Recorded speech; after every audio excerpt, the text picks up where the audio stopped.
Hello, I'm Pamela Rose, and I've been a fatigue coach for the last 6 years, and I've helped many hundreds of people find a way to improve their health challenge. I've always said I had no interest in creating my own YouTube content. I'm a fatigue coach, I'm not an influencer. But every now and then, I help someone whose journey is so inspirational that I feel it really has to be shared. And Mary's is one of them. I'm excited for you to watch our chat and hear about Mary's CFS journey and how she got back to a wonderful level of health again. This isn't intended to be an instruction manual on how to achieve what Mary achieved. Every journey is different, and what worked for her won't necessarily work for you. Instead, we're sharing her story to give hope to anyone going through a similar health challenge, to share how important it was for Mary to find ways to bring joy into each day. I hope that her story inspires you to continue to give attention to figuring out the helpful things for you and to keep doing them. Here's our chat. I hope it's helpful. Hi, Mary. It's so lovely to see you. I've been looking forward to this, and I hope you have too. Before we start, let's just talk a little bit about where each of us are. I'm here in sunny Bristol, but where in the world are you? Hi, Pamela. It's great to be here. I am in Manhattan Beach, which is kind of like a little city next to Los Angeles in sunny Southern California. Let's get to the point. The reason we're here today is to talk about how successful your fatigue recovery journey's been. You and I had a bit of a milestone session a few weeks ago now, wasn't it? Where we agreed that you no longer considered yourself somebody with a health challenge. But it seems important to start by sharing and explaining a little bit about what was going on with you. Now, you know me, I don't particularly like to spend too much time talking deeply about the less good stuff, but I think it's important that people, hear how things were for you at the beginning of your journey. So, how long ago was it that you started to feel that something wasn't right? My journey started in 2020. I was 40 and I had just given birth to my surprise third baby. Um, and I remember even at the hospital, I just didn't feel quite right. A month after giving birth, I became very sick. I just felt so bad. I couldn't move, and I think I was feverish. I had aches everywhere, and I went to see the doctor, and it was during 2020, and it was during the beginning of COVID. So there wasn't really much they could do. They suspected that's what it was, and they just basically kind of told me there wasn't really anything they could do. So I just had to go home and rest. And I went home and I remember I tried to recover. I just thought like after a week or so it would get better, but I just didn't get better. And I think it was maybe even like a month after being so sick, I started maybe feeling a little bit better. But something very strange happened because instead of getting better like you would think people do after getting sick, um, I started noticing if I did too much or if I just was standing too much or doing too much with my baby, I would feel really sick afterwards. I started getting strange symptoms. And I noticed that I had to kind of tell myself constantly to rest. Um, just something wasn't right. Mm. And it just kept continuing. And I remember like if I just back then we were all kind of like on lockdown, so we didn't really go anywhere.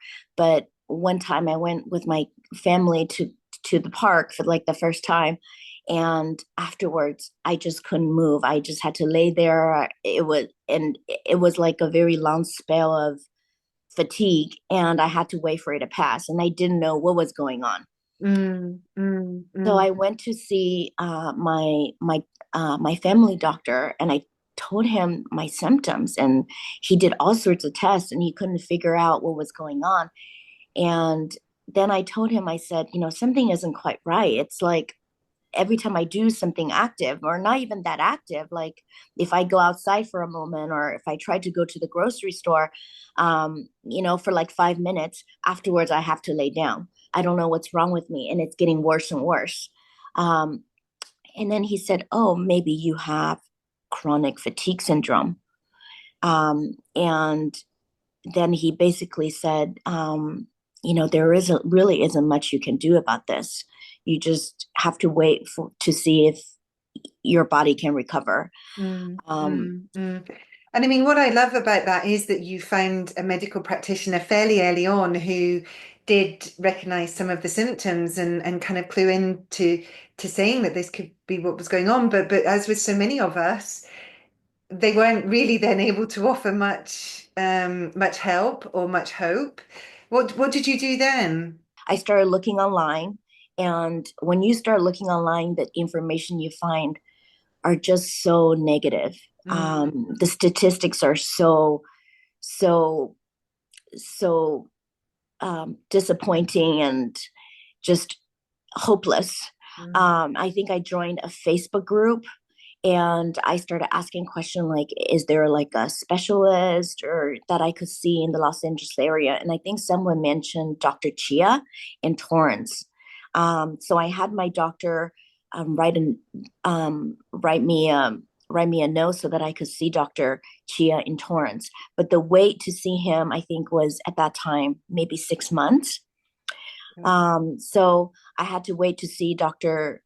Chia. In the meantime, my family doctor sent me to many different specialists. I can't remember what kind of doctors they are, but they were very specialized in their fields, and mm, they took many different tests, and nothing came back. Everything seemed like it was normal. While this was happening, I was getting weaker and weaker. And in the beginning, I could still kind of talk on the phone, but I noticed I couldn't really talk on the phone anymore. And mm. I just basically had to lay in bed quite often because I just felt so sick. And I would get a lot of episodes where I just couldn't move with debilitating fatigue. Mm. Um, and I had to just wait basically for it to pass. And But and all this time, Mary, you had a young baby as well as we should yes, say other children. yes, I have 3 kids, and the baby. It was really hard because I was trying to breastfeed and do everything a normal mom could, but I Mm, really couldn't. mm, And it was causing a lot of, um, it was very problematic for my husband too, because he had to work and he had to take care of the kids, and now a sick wife who couldn't really take care of herself. And mm, I found that my ability started to decline more and more. I was very functional before, but at a certain point, I needed my kids to bring me food because I couldn't get out of bed because it was just so debilitating. I didn't have any energy, and if I moved, I would feel sick, nauseous. Um, it was just a really difficult time. yeah, yeah, yeah. And indeed,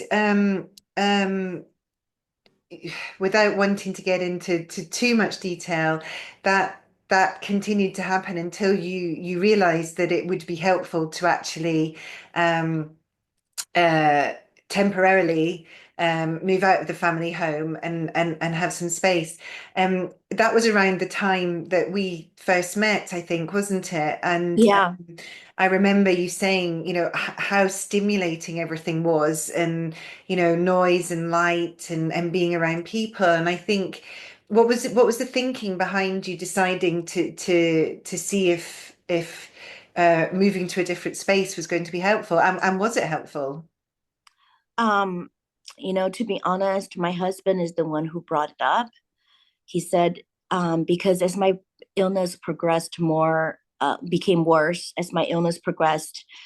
I noticed that I started developing really strong sensitivities to light and to sound. Mm, I think I want to say light came after sound. But sound, one day I remember my baby was crying, and all of a sudden I had to get away from the crying because it literally was hurting me. mm, Like my body was reacting to the sound. mm, And I started asking my husband to put moving blankets down on the ground.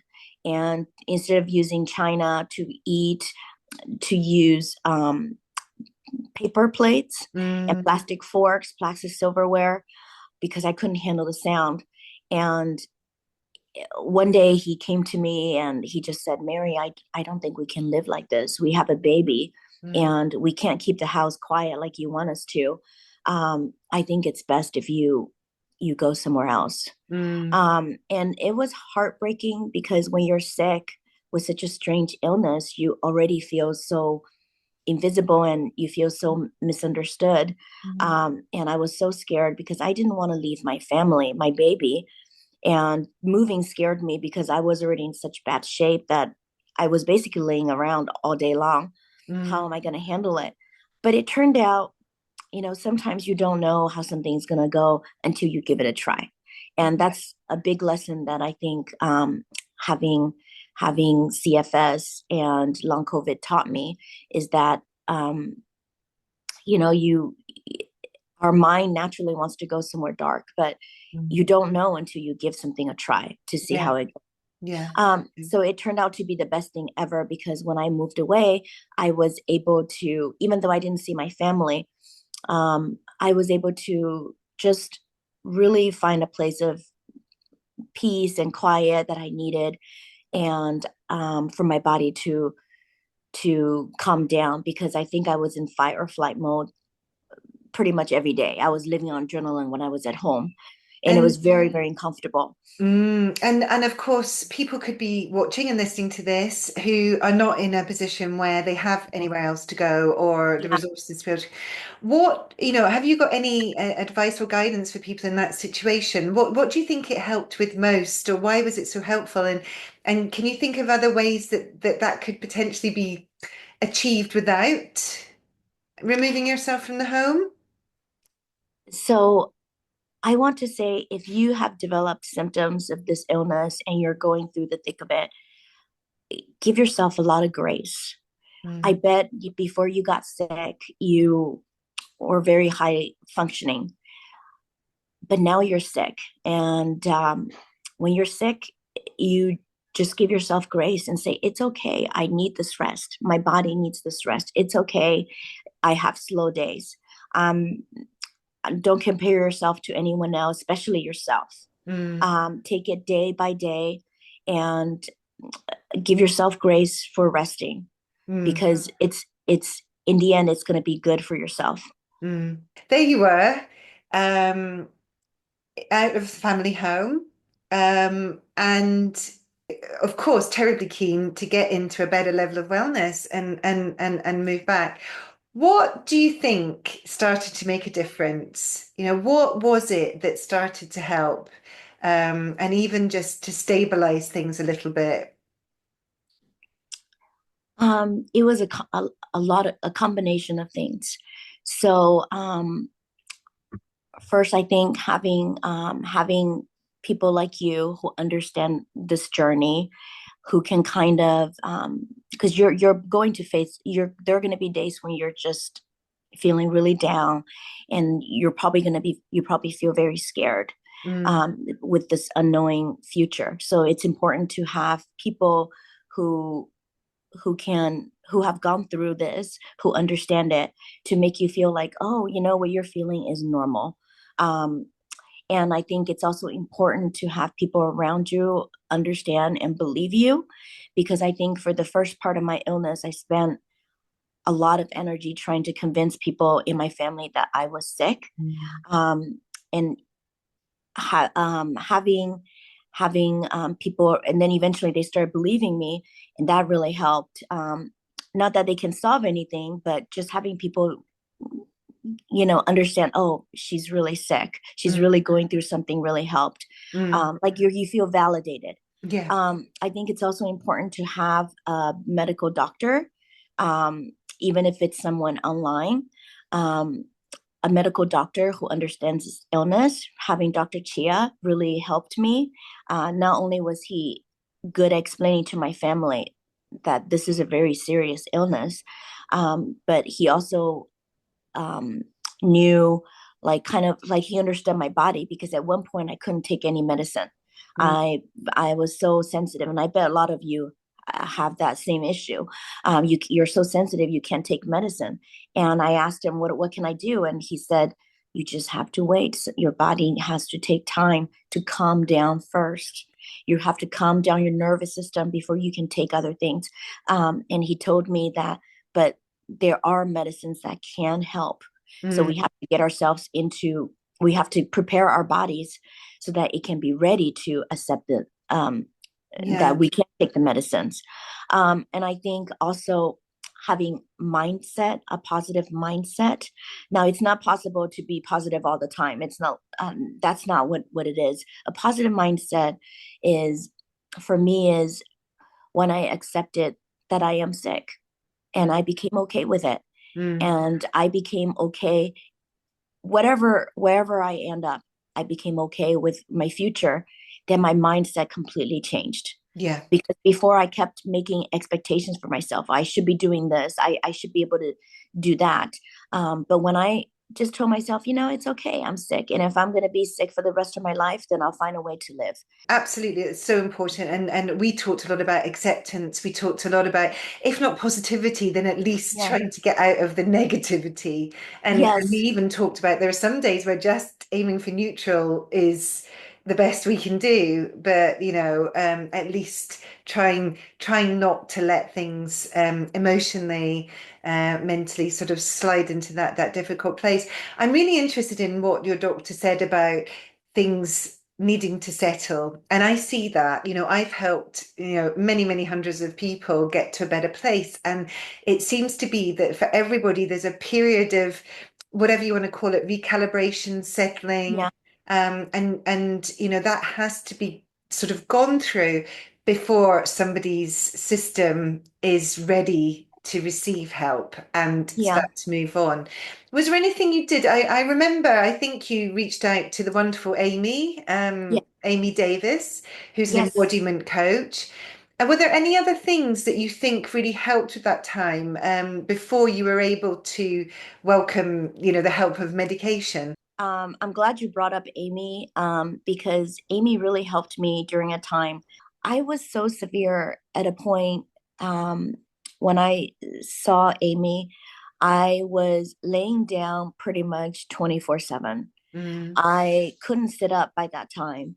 And I was constantly being, anything would trigger me or Mm. stimulate me. Mm. And I was like just so anxious, but I didn't even know, Mm. because I became more and more anxious. I couldn't control the extreme anxiety that was in me. And Amy, she helped me.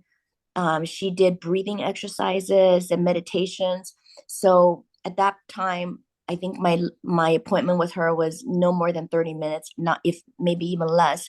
And pretty much the entire appointment was her doing meditation exercises with me, because I didn't have the energy to converse with her. Mm. Mm. Because when you're really sick and you're really severe, chances are you're not even watching this video. You're Mm. just laying there, and you can't really do much. And just listening is also stimulating. So that really helped me. But when I saw Dr. Chia, I think it really helped me, because he was able to give me anti-anxiety medication. Yeah. This anti-anxiety medicine is actually very, very calming for the body, because at that time I couldn't take anything actually. But the anti-anxiety medicine, I remember taking it for the first time, and I felt a wave of calmness over my body. Um, Wonderful. and Wonderful. my doctor told me at that time, because I never used to take medicine, but he told me at that time, when you're sick, you need to take the medicine. As you get better, you can get off everything. And what he said is completely true, because now I don't take any anti-anxiety medicine. I'm off pretty much everything that he has given me. Yes, Amy's wonderful. Dr. Chia was wonderful. The medication was wonderful. And eventually these things all started to make a difference. Yeah. And you and I picked up again. And we started to talk about what was going to really help you build and basically get more and more well, and of Yeah. course, get your journey going in the right direction. It's fair to say it was small little improvements at first. What were the things that really sort of made a difference in that time when you could feel that there was some possibility there again to start to move forwards? Recovery journey is very long, and they say it's not linear, and boy, it's not linear at all. Um, I think I started to, it took me a long, so I would see my doctor every 4 months. And I remember from one point to the next, we'll write about our improvement. And in the beginning, my improvement was now I can get up and use the restroom and come Mm, back. That mm, was my improvement in 4 months. That was the only thing I could do. I mm, started noticing I was getting better um, when I noticed that I could kind of sit up a little bit. It wasn't for very long, but I could sit up a little bit. And during that time, I also started getting over my anger because in the beginning, I was so angry.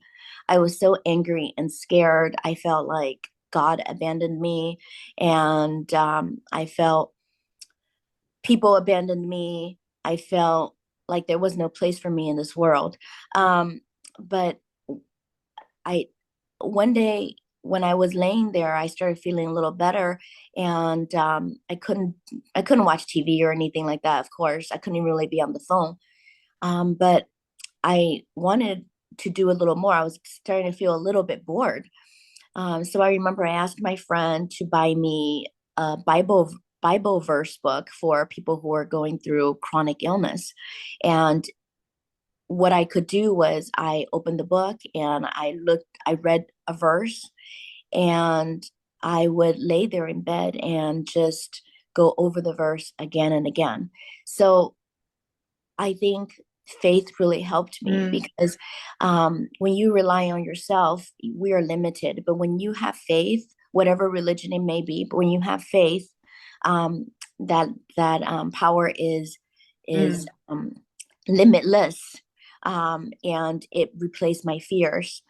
So faith helped me, and then when I could sit up a little bit more, um, my dad gave me a book on watercolor. So I said, okay, fine, I might as well just try it because at that time I was also going through a lot of personal and marital problems. And I think that's common for people who are going through chronic illness. It's not easy. Not everyone knows how to take care of someone who's sick or how to understand someone who's sick. So if you're going through something like that, just know it does get better. So I picked up watercolor and I started painting. And as I painted, I remember time started passing by quickly.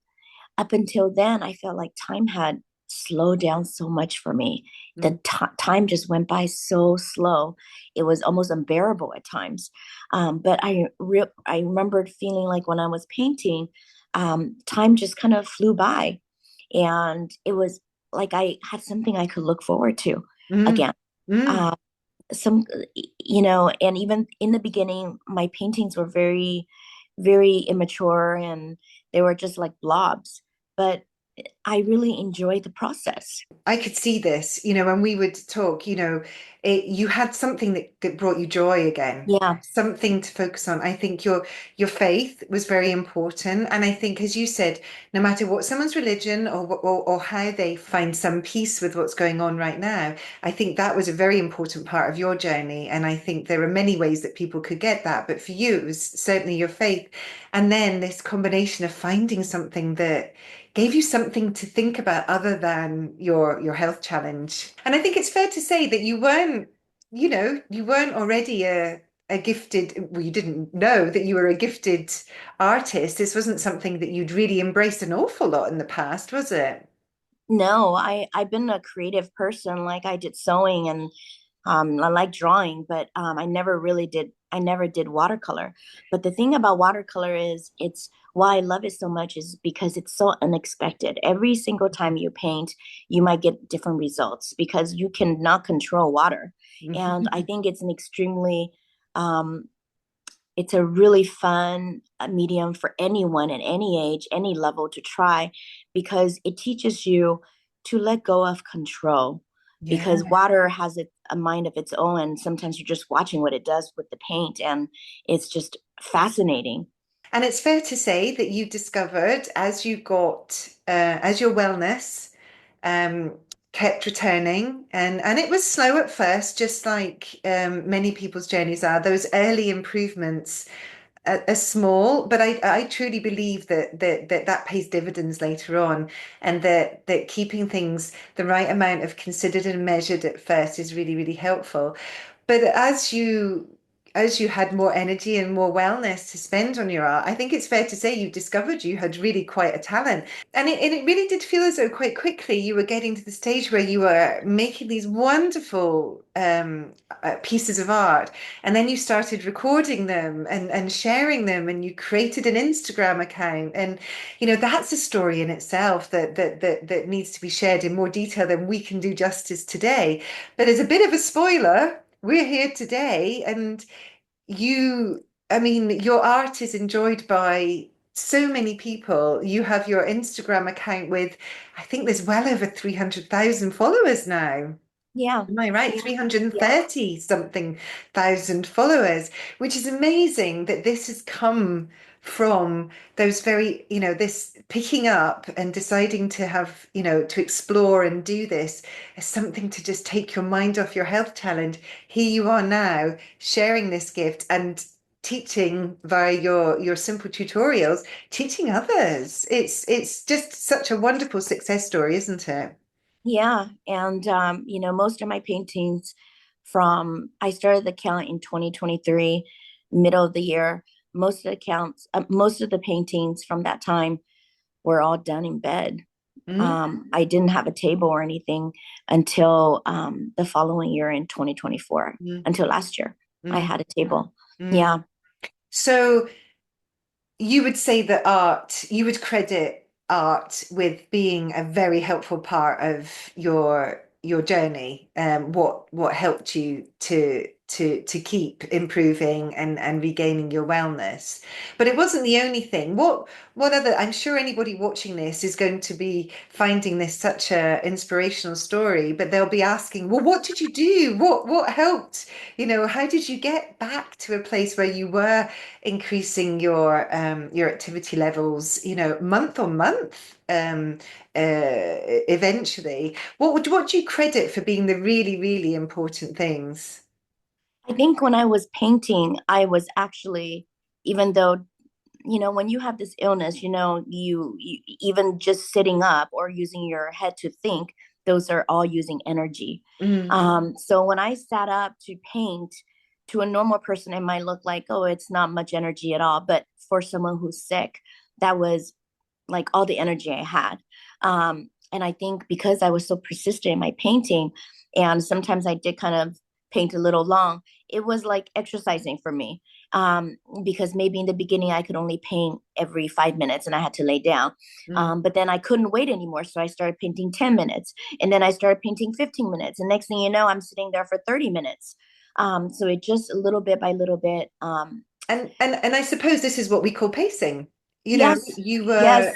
were um, staying within, to a certain extent, staying within your comfortable tolerances, but you had this thing that you loved doing that was giving you the encouragement to have the confidence to try to do a little bit more when it felt smart, and then try a little bit more. And pacing is talked about a lot, but it's really it is usually a very, very important part of everybody's journey. And I think that what you described there was about just gradually building up and bringing back your energy levels through gently nudging things up. You touched on the that initial medication that Dr. Chia put you on. Were there any other medical interventions? Was there anything else you did? I think one of the things that I learned throughout this whole journey is that we have to let go of our perfectionism. So recovery, you're not going to do recovery perfectly. One of the things that really helped me is you have to try not to compare yourself to others, because I used to compare myself like, oh, is that person more severe than me? Oh, that person is not that severe, so I'm not going to listen to what she has to say. So you have to kind of let go of that perfectionism and know that there are going to be a lot of bumps Mm, along the road. So many different things helped me. My mindset, my finding joy in my life, no matter what it is, having faith, which took away a lot of my fears, because just trusting that God has a plan for me, and I'm I'm gonna just live day by day and see what mm, tomorrow brings. And also, the different medications really did help, and I just completely trusted my doctor in the beginning. When I took pills, I literally had to take 1/16 the pill. And you're thinking, like, how do you cut something into 1/16 the pill? I had to do it because my body couldn't, even at 1/16, my body was having reaction to it. But mm, I would cut a pill into four pieces and cut each little piece into four more pieces. It wasn't perfect, but that's I just became brave. I mm, I developed courage to give things a try, because in the beginning I was averse to taking any medicine. But then I was like, I'm gonna give it a try because, um, what do I have to lose? I'm already where I am at. mm. Um, so taking the medicines that my doctor recommended, and also some supplements that he recommended, I think they all helped. But it wasn't just one thing. Talking to you, talking to Amy, even though I only saw Amy for a couple of months before I became too severe that I couldn't even see her, talk to her Mm, anymore. mm. Um, they all helped. I think, there will be people again watching this going, tell me what medication you took, with keenly holding a pen and a pad of paper. But I think the key thing is to find a medical practitioner that will get Yeah, to know you and your situation. And that if you did go into real detail about every single thing you took, it wouldn't necessarily be the right blend of things for no, others. I know that you'll welcome comments under this video from people who have questions for you. I know that the early medication you took, you said it was very much anti-anxiety. Was it mainly around helping with that, or were there any other things that Dr. Chia discovered that medication could help with? I think a lot of people who have this illness probably are having sleep problems, because I remember in the beginning, I would go days without sleeping because something, I was so wired, I couldn't sleep at all. Mm, So I took the antidepressant medicine that also had sleeping properties, and that really helped with my sleep. So sleep is one thing that I think is very important, because that's the time that your body can rest. yeah. So it's important to get good sleep. That's really a very, very important to do. So what I'm hearing here, Mary, is that on the whole, your successful journey was about addressing some of these really helpful basics to allow your system to steady Yeah, itself and yeah, then become happy with the prospect of starting to get well again. And that was addressing some things like this, the nervous system situation you had where you were overstimulated, sleep, yeah, the antidepressant would have helped in some way with those worried, fearful thoughts as well, and those really quite dark days that I know that you did have early on in your journey. But other yeah, than that, it was finding something to give you that faith that you so needed. It was filling your days with joy, looking for the joy in things. It was yes, pacing. It was mindset work. It yes, wasn't some sort of magic bullet that, medication that you took and it just sort of fixed everything quickly. You had to put in regular effort every day for months and years to get back. But here we are, and you are back. And yeah. I'm um, yeah, I'm back. when we say I'm back, tell us, how is life now? well, I play tennis a few times a week. I started playing pickleball too. I go out, when people call me to go out, I can just go out. I don't pace anymore. I try to walk at least 10,000 steps a day. And it's been like that for a few months now. I can go on vacation again.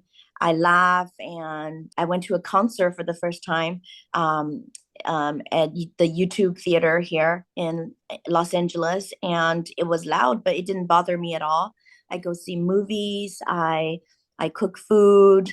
I'm just I can. And of course, we should mention you're back home, and I Oh think that, yes, yes, that was a huge achievement. And I remember so well when you felt that it was a bit of a gradual thing, and I remember you sort of phased it in and what have you. And I think it's important that people understand that in the length of this video we're shortcutting your story, but even getting up to walking 10,000 steps, you started small, and it was building up from there, wasn't it? yeah, And being really quite disciplined about that when you were ready, when you felt it was ready to start. You got used to being back in the home environment again, and now you're a busy mum to three yeah, children. I think if I remember that lovely session where we agreed that you no longer had a health challenge, you'd just been yeah. clubbing with some girlfriends. You've had parties. You're living life again, aren't you? Yeah. I want to say, like, you gave me a really good piece of advice, because I was when I first started walking, I really wanted to put walking in there, but afterwards I would feel so sick. And you told me, Mary, it's more important to focus on daily things so that you can take care of yourself, and then walking can come later. Mm, And I felt like that was a really great piece of advice, because mm, then I started heating up food. In the beginning, all I could do was heat up my own food. And but that was so freeing, mm. because being able to heat up your own food, that means I don't have to ask someone to do that for me. Yeah. And then little by little, I started doing a little bit more. I took out the trash myself, and that was like my walk for the day. Um, like just little things like that, being able to Yeah. sit outside. I remember the first time I was able to sit outside, it was life changing. I thought the world was so beautiful. And it Everything, is beautiful, and you're filled clearly with this huge sense of yeah, just gratitude for being back and being able to be fully immersed in your children's life with your husband. I love seeing your date night pictures on Instagram and what have you. But you're right. I think the priority order to address things in is important too. People want to get back and exercise again because yeah, they see that as being such an achievement, but actually, we literally have to walk before we run. And that's right. actually, building up your activity by just pottering around the house and being able to do these lovely everyday tasks that you've been, keen to get back to doing again is usually more important. And then you start to build up the exercise. And you're such a wonderful example of that. And the reason we wanted to talk today was because yours is such a wonderful story of how, with some help from your medical doctor, but lots of effort and patience and faith and joy, Yeah. you can get to a better place. So what final messages of hope and inspiration do you have for anyone who's been watching this, who is really struggling to find that they can even get to a better place, let alone fully back? What words have you got for them? Let go of perfection, let go of expectation. There's only one thing that is for sure constant in this life, and that is change. Where you are right now is not where you're going to be, and life is going to bring you so many unexpected, amazing um, things if you just let go and let it be. When I accepted that I might be sick for the rest of my life, it was like weight off my shoulder. Mm, I wasn't carrying all this expectation anymore. And I could finally be free and just accept whatever life could bring for me. I mm, would say, find, no matter how small, find something joyful in your life, whether it's even just being able to take out your trash or being able to brush your teeth that day. Find something joyful mm, and hold on to it. mm, Um, and be kind to yourself, have grace to yourself. Your body is going through a lot, and have the belief that things will get better, because for a long time I didn't believe I was ever going to get better. And I think that was actually detrimental to me, because I started believing that I wasn't going to get better. Mm. But the truth is, people do get better. Mm. I got better, and I never thought I would. I think that, this message of hope is so important. And if people do need some help and support with that, because of course, what we're talking about here sounds straightforward and theoretically makes sense, but making it happen for you Yeah. can be of course be not so easy. So I think there are lots of people out there who can provide that help, can give you some support, give you some guidance, can just listen. And I really encourage, people to look for that help if they feel they need it. Thank you so much for your time. I'm sure people have found this truly, truly inspiring and helpful. If people want to enjoy your wonderful art and maybe get that joy from looking at your wonderful creations, how can they find you online? You can go on to Instagram, and my handle on there is Mama Panda Painter. It's all one word. I'm also on Facebook, and TikTok. And if you just Google Mama Panda Painter, I'll come up to. I will link to your accounts below so that people can find them easily. But I know that you would welcome them seeking you out and having a look at your various accounts. And if anybody's got any comments or questions, we both also welcome them to be shared underneath this video, and we will do our best, won't we, Mary, to reply to them all. So look, we could have talked for 2 or 3 times this amount of time, but it has been an absolute joy and pleasure. Thank you so much for your time. I'm sure this will have been so, so helpful for others. Keep doing what you're doing. Keep living life. You've worked hard to get this back, and I really wish you all the very, very best for the future. Thank you so much, Pamela.